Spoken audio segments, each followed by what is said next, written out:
Kyle को study room में एक लॉकर दिखाई देता है जिसे देखकर वह उसके पासवर्ड को ट्राई करता रहता है। वह कई प्रकार के पासवर्ड लगाकर देखता रहता है और लास्ट में वह 1110 पासवर्ड लगाता है और वह लॉकर खुल जाता है। लॉकर में जो भी सामान था वहाँ पर सिर्फ एक डॉक्यूमेंट था जिसे देखकर काइल सोचता रहता है कि मुझे लगता है कि यह किसी लैंड के डॉक्यूमेंट है जो कि किसी स्थान के बारे में है और शायद इसे बेला ने खरीदा होगा। वह डॉक्यूमेंट किसी ज़मीन के थे जो कि बेला ने काइल के जन्मदिन के लिए एक प्रेजेंट के रूप में लिए थे और उन पर लिखा हुआ था काइल्स 15 बर्थडे प्रेजेंट। और यह देखकर काइल बहुत ही ज़्यादा भावुक हो जाता है, लेकिन अचानक से उसे एक और चीज़ मिलती है और वो उसे देखकर सोचता रहता है कि आखिर यह डायरी किसके बारे में है। काइल उस डायरी को पढ़ता रहता है। उसमें लिखा हुआ था काइल का दुरुपयोग करने वाला जादूगर मर गया है और वह अब सुरक्षित है। दूसरा काम उसे तलवारबाजी में निपुण बनाना है। इसके अलावा हमारी मायू से आखिरकार मुलाकात हो ही गई और इसके साथ साथ ही इसमें कोई समस्या भी नहीं आई। आखिरकार काइल्स भी पकड़ा गया। इसके साथ ही अब काइल का रॉयल पैलेस जाने का समय आ गया है, लेकिन यह आधे वर्ष पहले जल्दी है। इसके अलावा पीटर और लॉरा भी मर गए हैं और उनका प्रभाव किसी भी प्रकार से उसके जीवन पर नहीं पड़ा। और यह पढ़कर काइल सोचता रहता है कि क्या सच में पीटर मर चुका है। उस डायरी की बातों को पढ़कर काइल सोचता रहता है कि इसके अलावा जोआन ने भी यही कहा था कि मैंने गांव में इसके बारे में पूछताछ की है और उन्होंने इसके बारे में बताया कि वहां से सबसे पहले से ही कोई भी नहीं रहता था। काइल उन डॉक्यूमेंट्स को अपने साथ लेकर वापस से बाहर आ जाता है क्योंकि वह स्वयं ही इसके बारे में पता लगाना चाहता था। और बाहर रोजेना और उसकी मेड आराम से बातें कर रही थी और वो दोनों उसे देखकर खुश होती हैं और रोजेना कहती है कि क्या अब हम जा रहे हैं। और काइल उनसे कहता है कि नहीं, अभी नहीं, आप यहीं पर मेरा इंतजार कीजिए, मैं कहीं पर अभी जाकर आता हूँ। काइल वहाँ से जाते हुए सोचता है कि मुझे इसके बारे में जांच करनी है कि मेला यहाँ से क्यों चले गए। यहाँ से सीन शिफ्ट हो जाता है। बेलरीसा का ह्यूमन वर्ल्ड में काम समाप्त हो जाता है और वो अब डीमन वर्ल्ड जाने वाली थी। यह सुनकर बैरी बहुत ही ज़्यादा खुश होती है और कहती रहती है कि ये अब हम डीमन वर्ल्ड में वापस जाने वाले हैं, आखिर समय आ ही गया। वह सभी वहां पर आ जाते हैं और बेलरीसा अपने मैजिक को एक्टिवेट करते हुए और डीमन वर्ल्ड का दरवाज़ा खोलते हुए कहती है कि अब समय आ गया है कि हमें डीमन वर्ल्ड लौट जाना चाहिए। वहाँ पर उसकी शक्ति से एक पोर्टल खुल जाता है और वह कहती है कि अब हमें चलना चाहिए और सबसे पहले बैरी वहाँ से चली जाती है। बैरी डीमन वर्ल्ड में चली जाती है और बाकी सब वहीं पर खड़े हुए थे। यह देखकर बेलरीसा आश्चर्य से कहती है कि क्या हो रहा है, आप सभी इसके अंदर क्यों नहीं जा रहे हैं। दूसरी ओर ज़ेनगिन एवर को देखते हुए सोचता रहता है कि कहीं वह 60 साल तक यहीं पर रहने की योजना तो नहीं बना रही। इसके अलावा जिप्पी ने यंग लेडी और मास्टर के बीच में एक शर्त रखी है और ज़ेनगिन को देखकर एवर सोचती रहती है कि क्या सच में अभी भी वह युद्ध के मैदान में टिके रहने के बारे में सोच रहा है। एवर वहीं पर रुकना चाहती थी और वो खुशी से कहती है कि माय लेडी, चूंकि मैं आपकी पसंद को बहुत ही अच्छे से जानती हूँ, तो क्या मैं यहीं पर रहकर आपको कपड़े और फर्नीचर भिजवा सकती हूँ।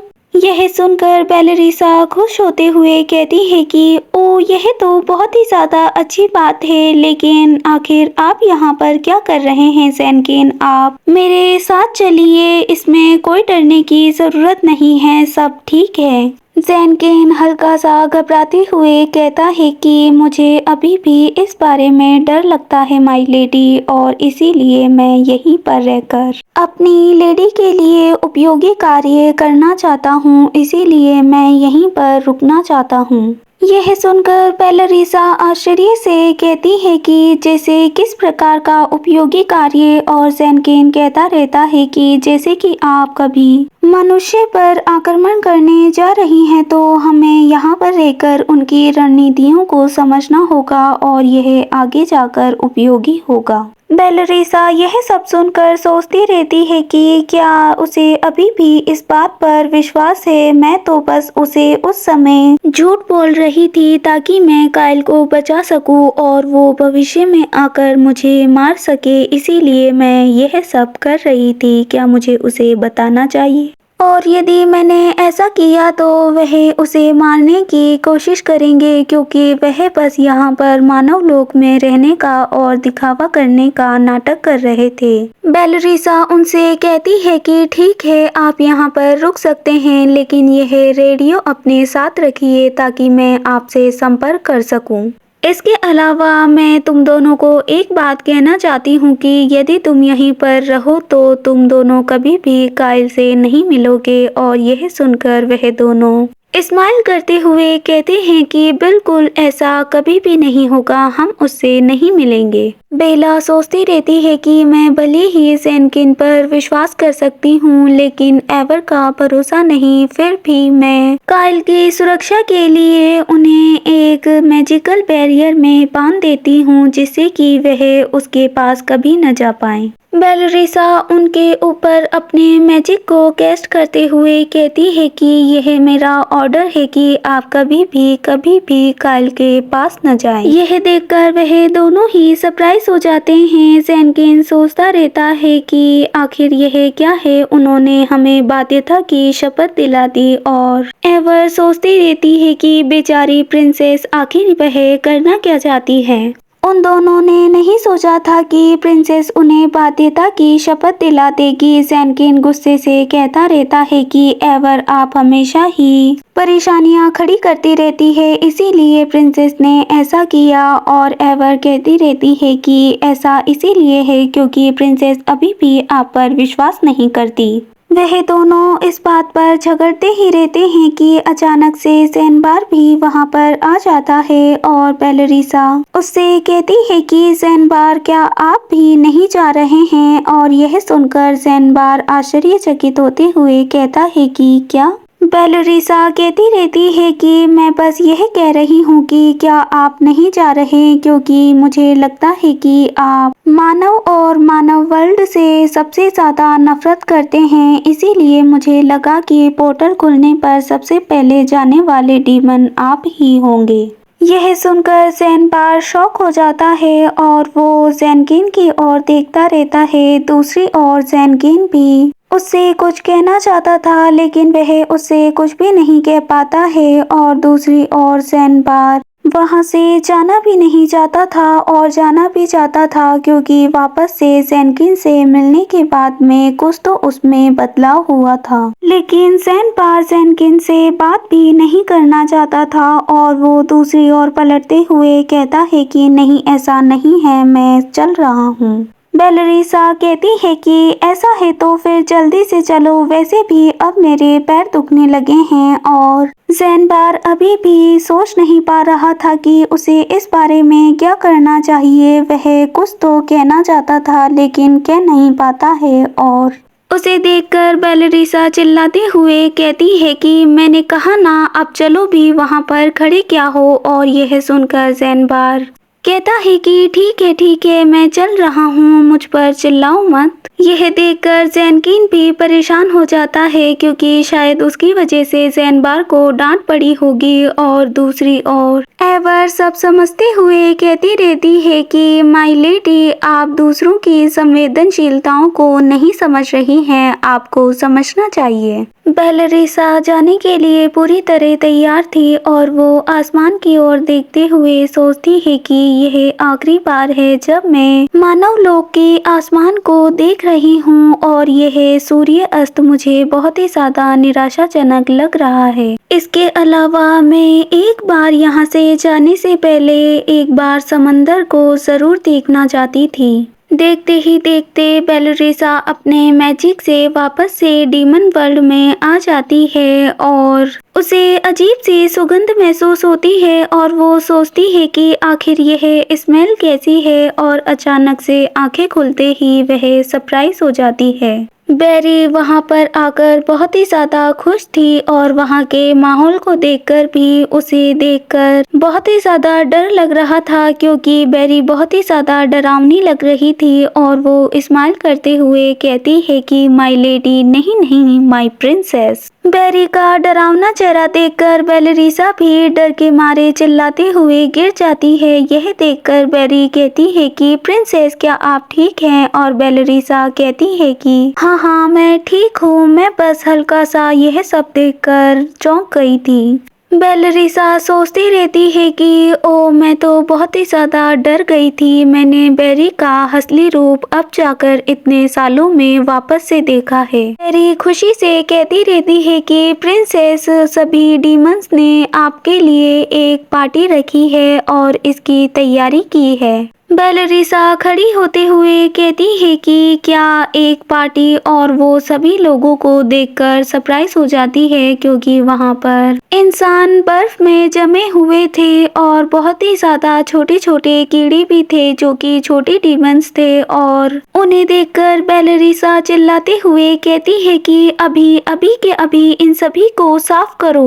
बेलरिसा बेरी के पीछे छिपी हुई रहती है और कहती है कि आखिर यह किस प्रकार का पागलपन है, इसे अभी अभी के अभी साफ करो। यह सुनकर बाकी के डीमन उदास होते हुए उन सभी चीजों को वहां से हटाते रहते हैं कि अचानक से वहां पर डीमन कॉकरोच जनरल आ जाता है और वो कहता है कि प्रिंसेस, तालम आपके आगमन के स्वागत के लिए यहाँ पर आपका इंतजार ही कर रहा था। और उसे देखकर बेलरिसा डरते हुए सोचती रहती है कि वह कॉकरोच वह वापस से आ गया। मुझे कॉकरोच से नफरत है, बहुत ही ज्यादा नफरत। और छोटे छोटे कॉकरोच उसके पास मीट लाते हुए कहते हैं कि प्रिंसेस, हमने आपके लिए यह प्रिपेयर किया है। और बेला इसे देखकर सोचती रहती है कि ऐसा मैंने कभी नहीं देखा है। उसके मुंह से हल्की सी स्माइल निकलती है, लेकिन वह खुश नहीं थी। और उसे देखकर तालम खुश होते हुए कहता है कि देखो देखो, प्रिंसेस हमसे खुश है, वह स्माइल कर रही है। बेलरिसा अब इसे और सहन नहीं करने वाली थी और उसे गुस्सा आता रहता है। उसे गुस्से में देखकर बेरी भी डर जाती है और बेलरिसा चिल्लाते हुए कहती है कि अभी के अभी सभी यहाँ से चले जाओ, मैंने कहा यहाँ से चले जाओ। काइल कहीं पर आ जाता है और वो दरवाजा खटखटाते हुए सोचता रहता है कि मैरी बेला के परिचय के माध्यम से ही भाड़े के सैनिकों में शामिल हो गई थी और इसीलिए मुझे लगता है कि ब्रुवेन भी यहीं कहीं रहता होगा। लेकिन उसे हल्का सा शक भी था कि कहीं वह यहाँ पर नहीं हुआ तो आखिर वह उसे कैसे ढूंढेगा। और अचानक से दरवाजा खुल जाता है और वह खोलते हुए कहता है कि आखिर बाहर कौन है। काइल कहता है कि बेला कहाँ है और वह कहता है कि वैसे, और दूसरा लड़का अपनी आंखों को साफ करते हुए कहता है कि क्या कहा आपने लेडी बेला, लेकिन वो तो यहाँ से चली गई है। काइल कहता है कि आखिर कहाँ पर, और ब्रुवेन कहता है कि यह तो हम भी नहीं जानते। कुछ लोगों ने घर पर आकर पैसे बांटे और हमसे कहा कि हम सभी को यह कहें कि हम मेंशन के बारे में कुछ भी नहीं जानते और ना ही इसके बारे में हमें पता है। और इसीलिए हमने किसी को भी नहीं बताया। इसके अलावा वहाँ पर एक हत्या हुई थी और इसीलिए जाहिर है कि किसी ने गलती से अपराध के निशान देख लिए होंगे, लेकिन यह निश्चित नहीं हो सकता, मुझे ऐसा नहीं लगता। यह सुनकर कायल सोचता रहता है कि इसका मतलब वह क्राउन प्रिंस के बारे में जानते थे, इसीलिए उन पर हमला किया होगा। क्या वह इसीलिए यहाँ से चली गई क्योंकि वह इसे और बर्दाश्त नहीं कर सकती थी। बेला, बेला, आखिर आप कहाँ हैं? यहाँ से सीन शिफ्ट हो जाता है और बेला को दिखाया जाता है। बेलरीसा सोचती रहती है कि ऐसा लगता है कि मैं पागल हो जाऊंगी। मुझे यहाँ आए हुए कितना समय हो गया है और मैं पहले ही अपना आपा खो चुकी हूँ। फिर भी मैंने इसकी आशा बनाई हुई है क्योंकि पिछले 10 वर्षों में ज़ेनबार और बेरी धीरे धीरे बदल गए हैं। शायद मैं मानव क्षेत्र में सुधार कर सकती हूँ, लेकिन मैं अब यहाँ पर और ज़्यादा नहीं संभाल पा रही हूँ। मैंने इसके बारे में पूरी तैयारी की थी। पहला नियम जो कि मैंने आगमन पर स्थापित किया था, मैंने नियम बनाए थे कि मनुष्यों की हत्या न करे और न ही खून से शुद्धिकरण करे, लेकिन यह सब बेकार था। और जिस प्रकार से मैंने नियम बनाए उन नियमों को बिल्कुल भी नहीं माना गया और वह इसे बिल्कुल भी नहीं मानते हैं। यह सुनकर बेलरीसा परेशान होती रहती है और उनकी आवाज़ें बंद ही नहीं हो रही थी कि वह अब और सहन नहीं कर सकती थी और वो टावर से चिल्लाते हुए कहती है कि तुम पक्षी दिमाग वाले, मैंने तुमसे कहा था कि इस बगीचे में लोगों को मत जलाओ, है ना? फिर भी तुम ऐसा क्यों कर रहे हो? यह सुनकर एक कहता है कि हम कैंप फायर कर रहे हैं, दूसरा कहता है कि और हाँ, हम पक्षी मस्तिष्क वाले नहीं हैं। तीसरा वाला कहता है कि क्या आप हमारे साथ शामिल होंगी प्रिंसेस? बेला गुस्से से अपनी मुट्ठी को कसते हुए कहती है कि हाँ, तुम सभी पागल हो। आखिर कौन लोगों को जलाने के लिए लकड़ी की तरह फेंकता है, पागलों? और वो तीनों कहते हैं कि हम पागल नहीं हैं, हम बस आपके लिए पागल हैं प्रिंसेस। बेलरीसा अब और सहन नहीं कर सकती थी और वो अपने सिर के बालों को खींचते हुए चिल्लाते हुए कहती है कि क्या आप मुझे 1 मिनट भी बिना गाली दिए नहीं जाने दे सकते? अचानक से वहाँ पर कुछ मॉन्स्टर्स आ जाते हैं और वो कहते हैं कि प्रिंसेस, हमने TAM तैयार किया है क्योंकि हमने सोचा कि आपको यह पसंद आएगा। यह सुनकर बेलरीसा सोचती रहती है कि मुझे देखने की ज़रूरत नहीं है, यह या तो सिर है या फिर अंगुलियां होंगी या फिर पैर होंगे या उनकी अतड़ियां होंगी, जो कि मैं बिल्कुल भी नहीं देखना चाहती। वह बेला से कुछ कहने ही वाले होते हैं कि बेलरीसा अपने मैजिक का प्रयोग करते हुए चिल्लाते हुए कहती है कि मैंने कहा ना, मुझे नहीं पसंद है। आखिर मैं कितनी बार इस बात को दोहराऊं कि मुझे यह पसंद नहीं है। और देखते ही देखते वह उन डीमंस पर अटैक कर देती है और वो सभी घायल हो जाते हैं। दूसरी ओर डीमंस वापस से जुड़ने लगते हैं। यह देखकर बेलरीसा गुस्से से सोचती रहती है कि मैं यह भी बर्दाश्त नहीं कर सकती कि उनके शरीर कैसे एक दूसरे से वापस से जुड़ जाते हैं। आखिर ऐसा भी नहीं होना चाहिए था।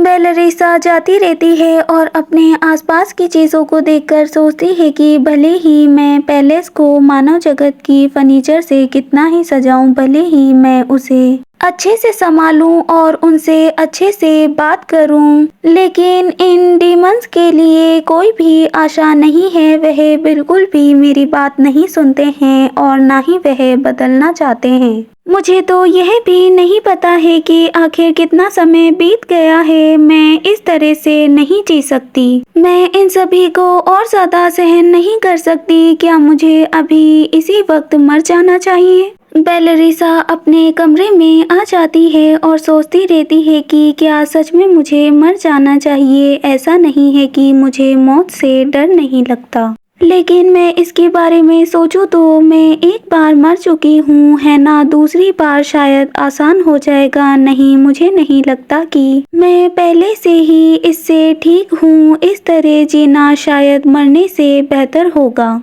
क्योंकि सच्चाई तो यह है कि मैं इस दूसरे जीवन को भी नहीं छोड़ना चाहती हूँ और इसीलिए मुझे लगता है कि वहाँ पर मेरे जैसा कोई ना कोई अवश्य होगा। बेलरीसा अपने फ़ोन को जाकर उठा लेती है और उसमें टाइप करते हुए सोचती रहती है कि मुझे एक एक प्रस्तुत करने का केवल एक ही मौका मिल सकता है। वह चेक करती रहती है, प्रश्न डालती रहती है और पढ़ती है कि यह बात है क्या कोई और भी है जो इस जीवन को समाप्त करना चाहता है, क्योंकि यह बहुत ही ज़्यादा थका देने वाला है। बेलरीसा सोचती है आखिर मुझे मिल ही गया प्रश्न, क्या मैं अपनी जान ले सकती हूँ क्या अपनी अनुमति से, और उत्तर है पुनर्जन्म और भोग आपको जीवन का अनुभव कराने के लिए है। जीवन अनमोल है, प्लीज इसे इतनी आसानी से न छोड़ें। और उसे पढ़कर बेलरीसा कहती रहती है कि सचमुच तुम मुझे नर्क में फंसाने के बाद में यह सब कह रहे हो, कितना सुकून देने वाला है। ओ इसका अतिरिक्त उत्तर भी है, मुझे उसे भी पढ़ना चाहिए। दूसरा उत्तर है कहानी में आत्मक्षति या आत्महत्या के मामले में किसी वस्तु पर कब्जा करने की अनुमति नहीं है। यह भी असंभव है कि कोई आपकी ओर से आपका जीवन समाप्त कर दे। इसके अतिरिक्त दुर्व्यवहार को रोकने के लिए किसी भी प्रयास का आपके जीवन पर कोई प्रभाव नहीं पड़ेगा। दंड लगाया जाएगा और कहानी समाप्त होने के बाद में जवाबदेह ठहराया जाएगा। चाहे आप किसी भी भूमिका में हो, आप अपनी इच्छा अनुसार सुखी जीवन जी सकते हैं। बेलरीसा यह सब पढ़कर कहती है कि सुखी जीवन, हाँ ऐसा कभी नहीं होने वाला, ऐसा कभी नहीं होने वाला और जल्द ही मैं डीमन किंग बन जाऊंगी। बेलरीसा सोचती रहती है कि यदि वह मुझे बुलाना चाहे तो उनके पास कम से कम एक आर्कमेज होना आवश्यक है। इसके अलावा आखिर डीमन किंग को बुलाने के लिए किस प्रकार का पागल व्यक्ति इस प्रकार की मुसीबत को झेलेगा। बेलरीसा स्माइल करते हुए सोचती रहती है कि मेरे पास कोई रास्ता नहीं है, मैं ह्यूमन वर्ल्ड में भी नहीं जा सकती कि अचानक से उसे उसकी और काइल की फोटो दिखती है और वो उसे देखकर सरप्राइज हो जाती है। बेलरीसा उसे देखते हुए कहती रहती है कि यह बहुत ही ज़्यादा सुंदर है मेरे कायल, अगर मैं मरने जा रही हूँ तो यह एक ऐसी मौत होनी चाहिए जो काइल की मदद कर सके। और आपको देखकर मैं बस यही चाहती हूँ कि मैं आपकी आवाज़ सुनकर सो जाऊं और हम दोनों सो जाएं तो सपनों में मिले, यह देखकर मैं सोना चाहती हूँ और बस आपके बारे में ही सोचना चाहती हूँ। बेलरीसा को नींद आ ही जाती है कि अचानक से शोर की आवाज़ सुनाई देती है और वो उठ जाती है और सोचती है कि आखिरकार मैं अंततः कई वर्षों बाद सोने वाली थी, लेकिन आखिर यह क्या हुआ। बेलरीसा अब और सहन नहीं कर सकती थी, उसकी सुकून की नींद भी उससे छीन ली गई थी। वह बालकनी में आते हुए और विंडो से चिल्लाते हुए कहती है कि तुम श्रापित हो, तुम डॉग्स अभी के अभी चुप हो जाओ। यह सुनकर वहां पर खड़े डीमन वुल्फ कहते हैं कि माय लेडी, हम कोई डॉग्स नहीं हैं, हम तो वुल्फ डीमन हैं। यह सुनकर बेलरीसा गुस्से से कहती है कि ओ उल्टा बोल रहे हो, आखिर तुम्हारी यह करने की हिम्मत भी कैसे हुई। बेलरीसा कहती है कि तुम सभी के सभी मर जाओ, मैं तुम्हें छोड़ूंगी नहीं। और वो अपनी बालकनी से कूदते हुए अपनी पावर्स का उपयोग करते हुए उन्हें एक के बाद एक करते हुए सभी को मार डालती है। वहाँ पर जितने भी डीमंस थे जो कि आवाज कर रहे थे, वह सभी को मार डालती है और वहाँ पर शांति छा जाती है। यह देखकर बेलरीसा कहती है कि फाइनली यह सब चुप हो गए। बेलरीसा को एक अलग ही खुशी मिलती रहती है और वो कहती है कि यदि ऐसा है कि मैं मर नहीं सकती तो इसके बजाय क्यों ना मैं तुम सभी को मार डालूं, यह मेरे लिए अच्छा होगा। यह बहुत ही ज़्यादा मज़ेदार है।